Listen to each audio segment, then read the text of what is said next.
Welcome to this episode of The Wisdom of Paramahansa Yogananda, brought to you by Self-Realization Fellowship, where each week you can receive inspiration and guidance from Paramahansa Yogananda's Kriya Yoga teachings. The subject of this talk is How to Overcome Fear by Brother Kamalananda.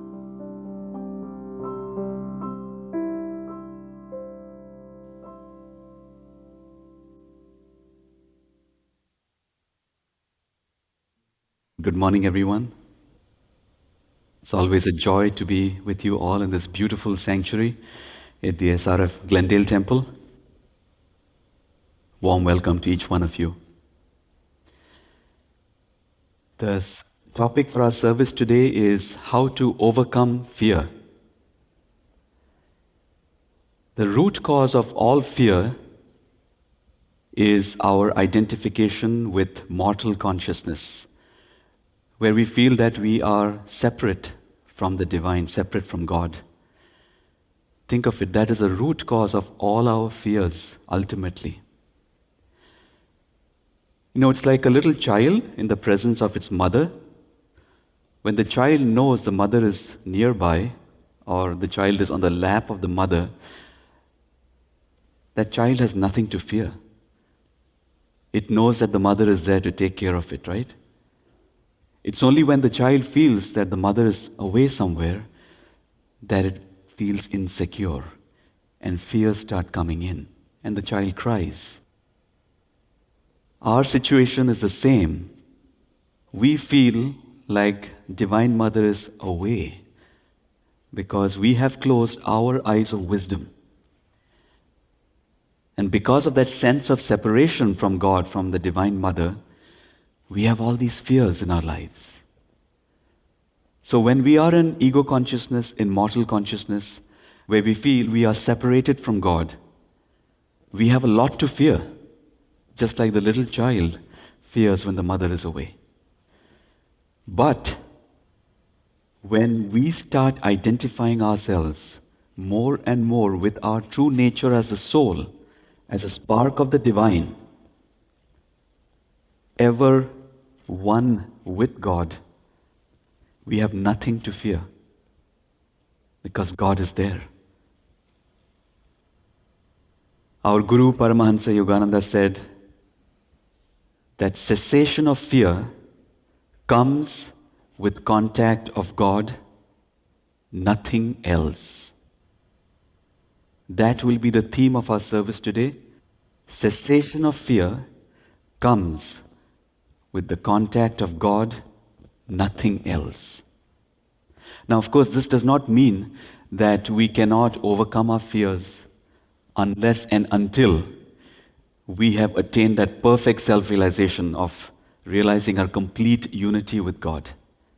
That would be quite discouraging if we had to wait for that ultimate realization. We, of course, have to make and must make every effort to overcome our fears and worries, while at the same time making an effort for spiritual progress. So the question then becomes, how do we manage our fears and worries in our everyday lives? So long as we are in mortal consciousness, fears are part and parcel of life. That is just the condition of life on earth. There's no avoiding it. So do we let our fears control us, or do we control and manage our fears? Someone said that courage is not the absence of fear, it is the willingness to act in spite of fear. So the key point to remember is that we can overcome our fears completely, erase them from our lives only when we have oneness with God. But like we discussed, that doesn't mean that we have to wait until that complete state of self-realization. We can take measures in our everyday lives to address our worries and fears. I want to share with you a story from the life of Mahatma Gandhi, the great spiritual leader of India. And this incident took place around the time of India's independence. And unfortunately, there were communal riots in many parts of the country. And despite his well-wishers telling him not to visit some of these parts, he decided to go to one part of the country, a certain village which had been razed to the ground because of infighting between different communities in that part. And so one day Mahatma Gandhi was walking through these streets, the deserted streets of this village, with shops and houses on both sides completely burnt. And he had some of his followers going with him. And much to the dismay and shock of the paralyzed followers, a very notorious communal agitator emerged from one of the alleys, and he approached Mahatma Gandhi with anger in his eyes.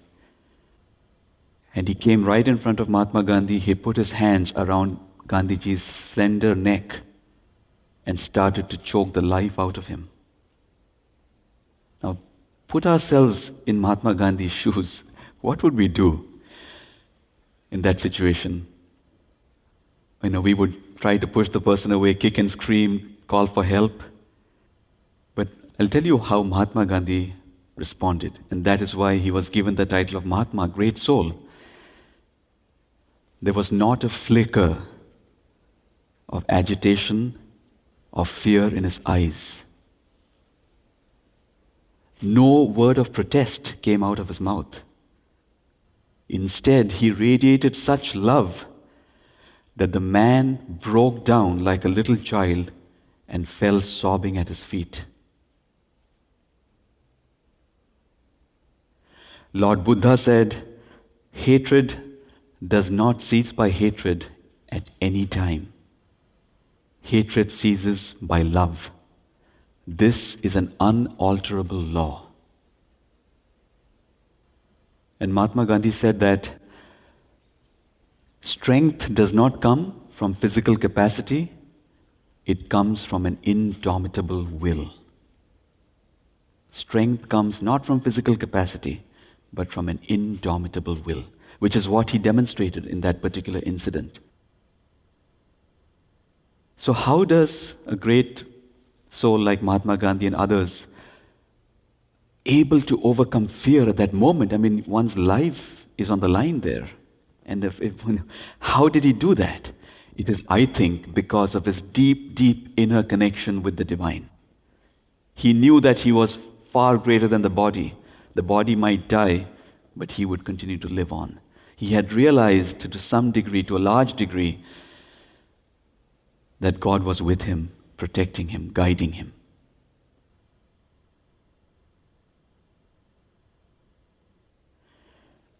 So what is fear?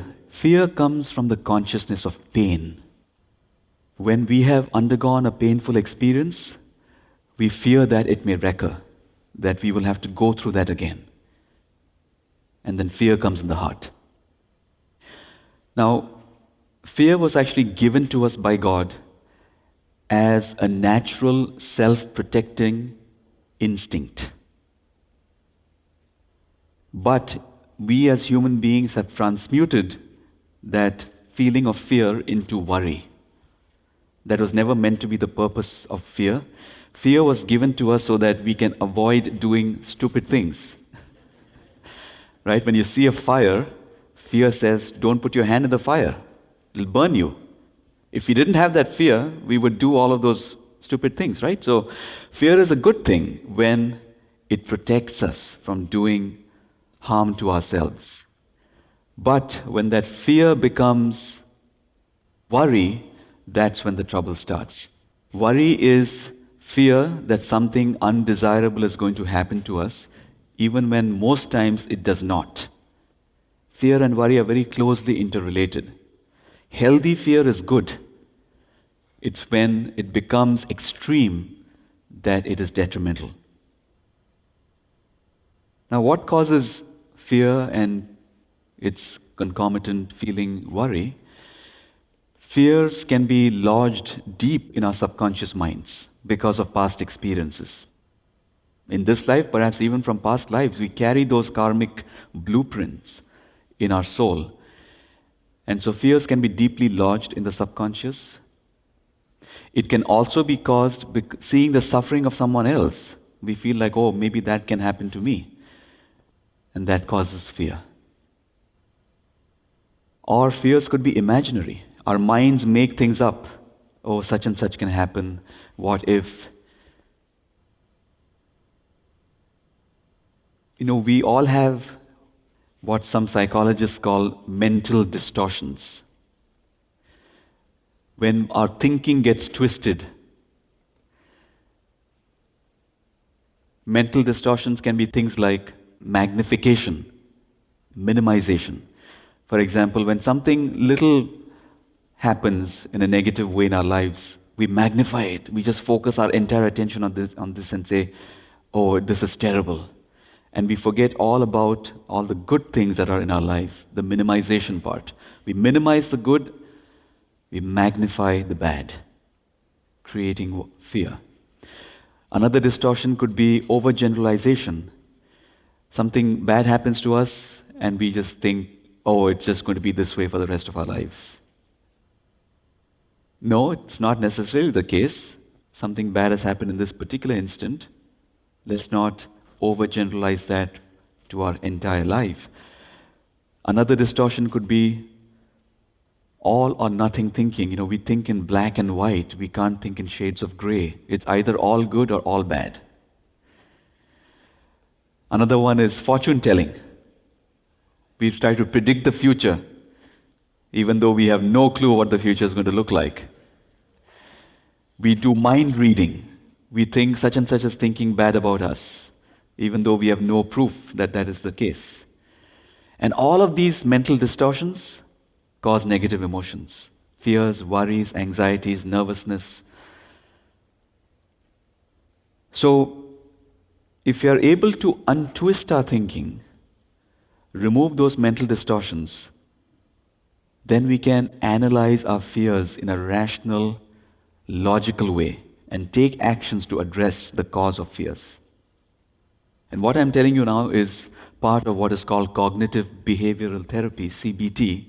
It's a well-established methodology of addressing our negative emotions. Our negative emotions like fears and worries and nervousness and anxieties and panic attacks are caused by our thoughts. They don't come from nowhere. We are giving ourselves constant inner messages. Oh, I am a failure. Oh, no one likes me. There's an internal dialogue going on whether we know it or not, right? So what messages are we giving ourselves? Is it positive or is it negative? And when it is negative, those eventually come out, not necessarily eventually, pretty quickly come out as negative emotions like worries and fears and anxiety and nervousness. So when we are able to address the root cause, change our thought, change your life. Change your thought, change your life. Untwisting our thinking. Let me tell you a personal story about how we can sometimes create imaginary fears. So many years ago, before I became a monk, I used to play this game of cricket for my school and college. And for those of us who are not familiar with that game, it's similar to baseball. It's played with a very hard ball. So the batsmen in the game of cricket wear protective gear like pads and helmets and gloves, elbow guards and so forth, because the ball is extremely hard. And I had been playing this game for years and had never had a serious injury. But for some reason, I had developed this irrational fear that I was going to get hit by the ball on my head. And I would often in my sleep dream about getting hit by this ball. I don't know how that started. I must have been giving myself negative messages. But eventually I had to say, this is crazy because I'm not able to play my natural game when I go into it with this fear.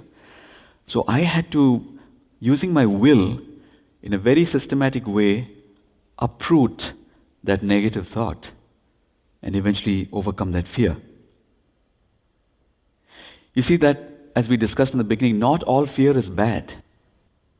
One of the classic graphs in psychology is called the performance anxiety curve.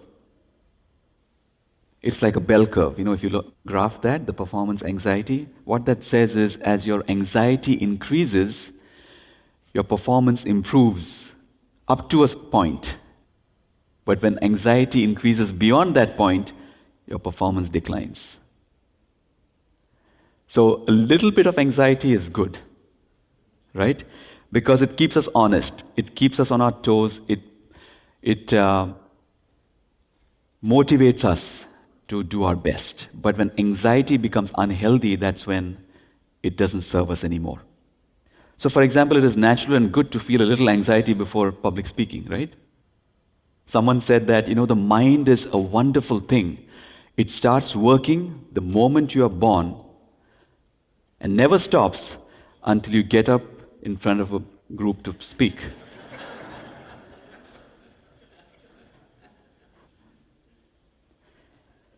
So a bit of anxiety is good. We can transmute that anxiety into power, so long as it doesn't become unhealthy. Our Guru Paramahansa Yogananda said, cautious fear is wise, as when, knowing the principles of right diet, you reason, I won't eat that cake because it is not good for me. That kind of healthy fear is good. It helps us, it supports us. But then he goes on to say, but unreasoning apprehension is a cause of disease. It is a real germ of all sickness.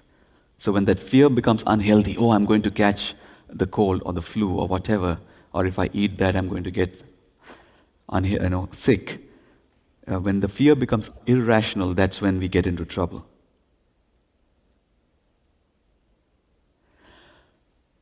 What is one of the best ways to address our fears? Is facing them head on. Facing our fears. I'll tell you a true story from the life of a monk many years ago in India, and this monk was traveling by foot to many places of pilgrimage, holy places in India. And so he had gone to this one ancient temple, and he had offered his devotions in front of the altar, and he was leaving the temple, and as he was walking out, he realized there was a group of monkeys following him, eyeing the little bag of food he was carrying. And these monkeys looked very aggressive. They had red faces, they were making sounds. And so he started walking a little faster. And the monkeys kept pursuing him. They were making sounds, we want that food. And by this time, the walk had become a jog. And eventually he started running. And the monkeys were pursuing him. From a distance, another Swami, a monk with ochre clothes, was watching the spectacle.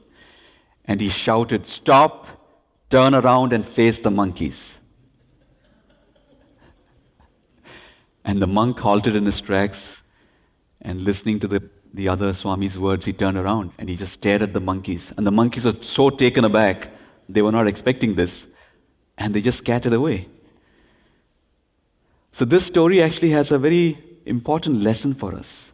Sometimes we ascribe to our fears much more power than they actually possess. We have infinitely greater power than our fears. And when we turn around and stare at those fears like that monk did, we realize that that monster of that fear has no teeth. The monster has no teeth. Like Swami Sri Yukteswarji, Guru of our Guru, said, "Look fear in the face and it will cease to trouble you." And it is true, I can tell you from my own experience. Whenever I had fears, and sometimes, they are magnified in our minds. Oh my gosh, how am I ever going to be able to deal with something like this? But when I have faced them, they just disappear. Like, really? That was it I was worrying about? And it's true. Look fear in the face. It will cease to trouble you. I want to read to you a few words from Eleanor Roosevelt. the former First Lady and great, great stateswoman. And she writes that as a young girl, she had a lot of fears and what steps she took to overcome them. I'm going to read to you. She wrote, "Fear has always seemed to me the worst stumbling block which anyone has to face. It is a great crippler. I was an exceptionally timid child, afraid of the dark, afraid of mice, afraid of practically everything. Painfully, step by step, I learned to stare down each of my fears, conquer it, attain the hard-won courage to go on to the next. Only then was I really free." She goes on to say, "Courage is more exhilarating than fear, and in the long run, it is easier." Think of that. Courage is actually easier than fear.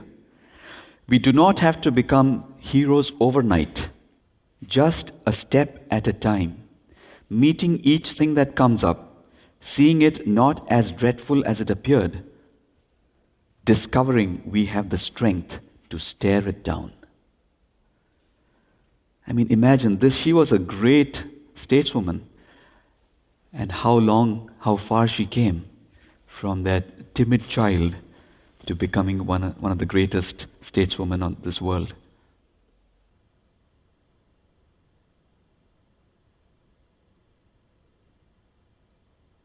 Now, in the sacred scripture of ancient India, the Bhagavad Gita, which is on the science of yoga, Bhagwan Krishna lays out 26 qualities of the devotee that make one godlike. You know what the first quality is, right? Those of you who are familiar with the Bhagavad Gita. Fearlessness. And when I read that many years ago as a young devotee on this path, to tell you the truth, I was quite shocked. Because I was expecting something like devotion, surrender, right attitude, humility. A quality like that to be number one on that list. Fearlessness, really? I mean, it was nowhere on my radar. And yet it makes perfect sense once you read our Guru's explanation. And I want to read to you what he wrote in his commentary of the Bhagavad Gita called God Talks with Arjuna. I'm just going to read you an excerpt. He wrote, "Fearlessness is mentioned first because it is an impregnable rock on which the house of spiritual life must be erected. Fearlessness means faith in God, faith in His protection, His justice, His wisdom, His mercy, His love, His omnipresence." Again, that same thing of knowing that God is with us, protecting us, loving us. That is fearlessness. He goes on to say, "Fear robs man of the indomitability of his soul, disrupting nature's harmonious workings emanating from the source of divine power within. Fear causes physical, mental, and spiritual disturbances. Fear ties the mind and heart, meaning feeling, to the external man, causing the consciousness to be identified with mental or physical nervousness, thus keeping the soul concentrated on the ego, the body, and the objects of fear." What is that? That is identifying ourselves with the mortal consciousness, thinking that we are these limited human beings. That is the cause of fear. Finally, he says, "For the unenlightened," meaning all of us, "the best advice is caution along with courage. Fearlessness in spirit without rashly exposing oneself to unnecessary risks or to conditions that may arouse apprehensions. To be fit for self-realization, man must be fearless." Of course, when he says man, he's talking about the human race. To be fit for self-realization, man must be fearless. I want to discuss a little bit about some of the techniques that we can use, like we discussed in the beginning. When we are playing this drama of life on earth, we are going to have fears. There is no way around it. It's a question of how do we address it? How do we address fears? So when we are in the spate of an episode, a fearful incident, and we seem to not have grasp of our emotion at that time, what are some of the things that we can do to address and to overcome that fear? I'm going to give you a few techniques that our Guru gives us in his teachings. The first thing he says is fear comes from the heart. Fear comes from the heart, not the mind. It comes from the heart because it's an emotion. And he says, if the heart is calm, you cannot experience fear. It's when the breathing becomes unrhythmic, the heart gets agitated and fear starts. So how do we calm the heart? By deep inhalation and exhalation, rhythmic breathing. Do that many times, and with each exhalation, relax. And when the breathing becomes rhythmic, the heart will calm down and the fear will dissipate. Such a simple technique, right? We have the tools in our hands. We have to use it. Breath. Use the breath to control the fear. Second point, another technique. Again, addressing the heart. Guruji says, whenever we feel fear and it seems uncontrollable, take your hand, put it on the heart next to the skin, not on top of your clothes, next to the skin, on the bare skin, and rub the hand from left to right, like this, and affirm at the same time, Father, I am free. Tune out this fear from my heart radio. Father, I am free. Tune out this fear from my heart radio. And the great master says that just doing that, continuously rubbing the hand over the heart and affirming that will help you to overcome your fear.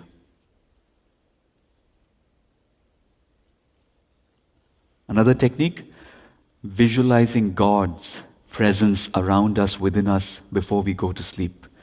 Sometimes, we might feel afraid when we are going to sleep. Maybe something that we have to face the following day or days. And so at night, before we go to bed, when you're lying down, just visualize God's light around you, protecting you. And affirm, the Heavenly Father is with me, I am protected. The Heavenly Father is with me, I am protected. And then Guruji says, chant Om 3 times, or the word God. Om, Om, Om. And continuously visualizing God's protective presence around you. He says this will shield you and you will feel His wonderful protection. Repeating an affirmation is a very powerful technique. Like we said, it's re-scripting our thoughts. Fear comes because we are thinking incorrectly, and eventually that fear goes into the heart. So if we are able to re-script our thoughts, and how do we re-script our thoughts? By repeating to ourselves the opposite positive thought, and that is exactly what an affirmation is. Repeating the affirmation loudly, then softly, then with a whisper, and then only mentally. That is how you re-script the mental grooves in the white and grey matter. Take a simple affirmation, doesn't have to be complex. It can just be as simple as, I am brave, I am strong. I am brave, I am strong.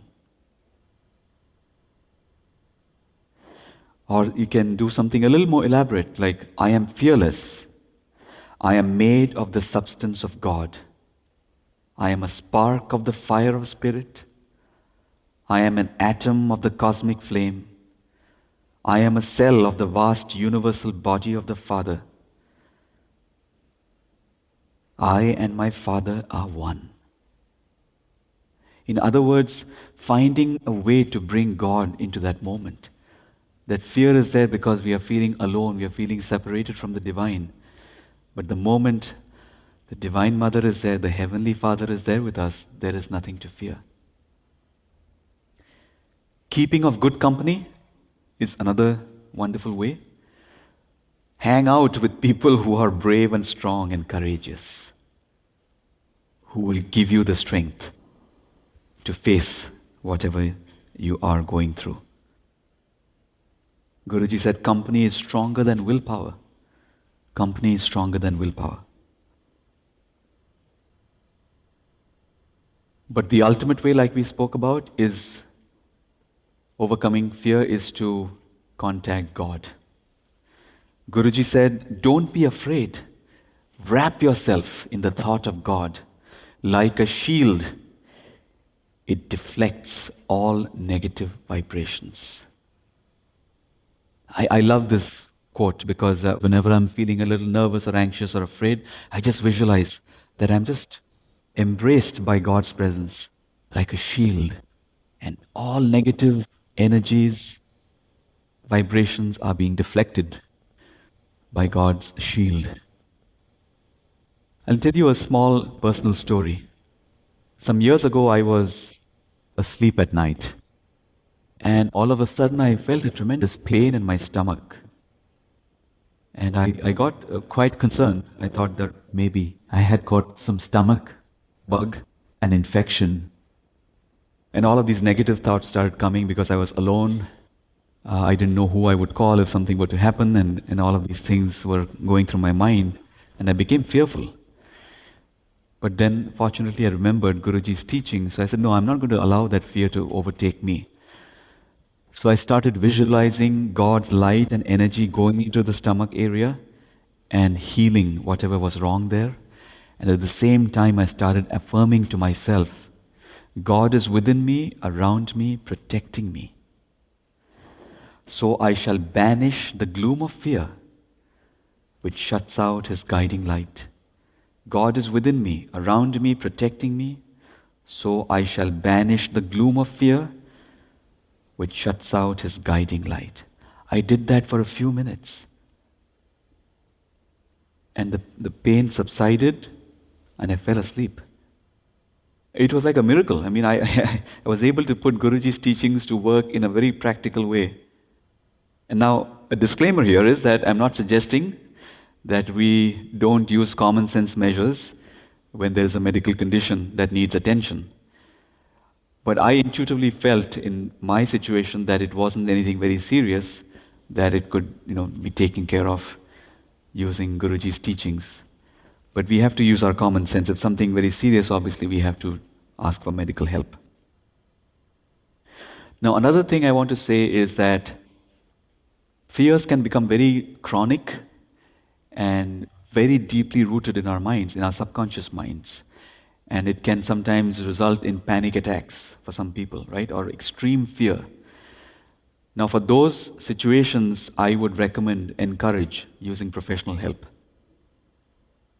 Because what we are talking about today is for addressing the normal fears of day-to-day life. But when things get really extreme, we need professional help, just like we need physical help when we have a serious medical situation that we have to face. Now, if we again deeply analyze our fears, we find that the root cause is that we think we are separate from God. And how do we re-identify ourselves with God? Is through the regular practice of scientific techniques of meditation and following the spiritual path, as in the teachings of the SRF and YSS lessons and in our Guru's teachings. We gradually, through the practice of those teachings, gradually start identifying ourselves more and more with the soul rather than the body. And concomitantly, our fears diminish. I think many of us who have been following these teachings and meditating for many years can attest that our fears have gradually reduced, isn't it? I can say that for myself. I know when I was a new student, or even before I became a student of these teachings, I had so many fears. There was fears of the unknown, about the future, about loved ones. Are they going to be safe? World conditions, wars, and health. It's just unending, the list of concerns and fears that we have. But as I started immersing myself into these teachings and putting them to work, those fears have gradually diminished. I don't fear many things anymore, with the grace of God. So the best way to conquer fear is to contact God in meditation. So, in closing, I would like to just quickly summarize the key points. We spoke about Guruji's principle that cessation of fear comes with the contact of God, nothing else. That is the ultimate. And that contact of God comes through meditation and the practice of the teachings and the how to live principles. But while we are doing that, we should also take common sense measures to address and face our fears in daily life. We spoke about seeing our fears head on, staring them in the face, and we realize that the monster has no teeth. And then we discussed several techniques of how to address fears in the moment, by calming the heart, by practicing affirmations, by visualizing God's presence around us, keeping positive company.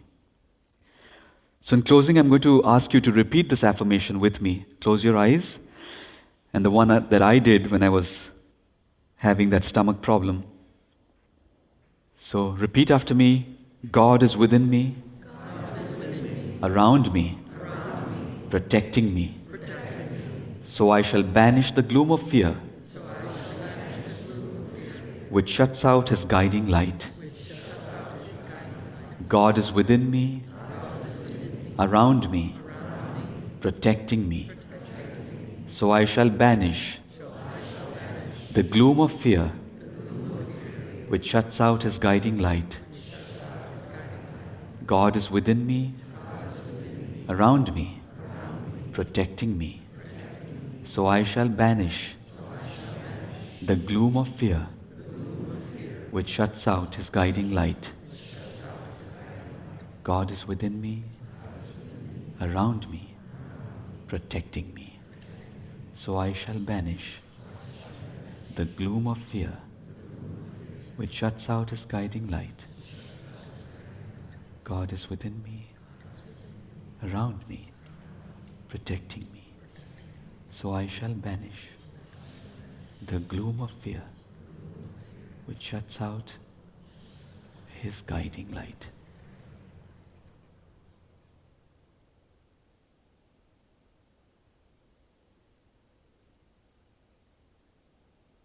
While keeping your eyes closed, listen to these words of Gurudev. He said, if you live with the Lord, you will be healed of the delusions of life and death, health and sickness. Be in the Lord. Feel His love. Fear nothing. Only in the castle of God can we find protection. There is no safer heaven of joy than in His presence. When you are with Him, nothing can touch you. Om.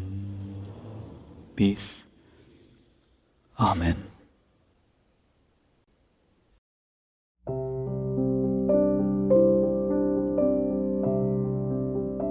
This has been a production of Self-Realization Fellowship, a non-profit organization founded by Paramahansa Yogananda in 1920.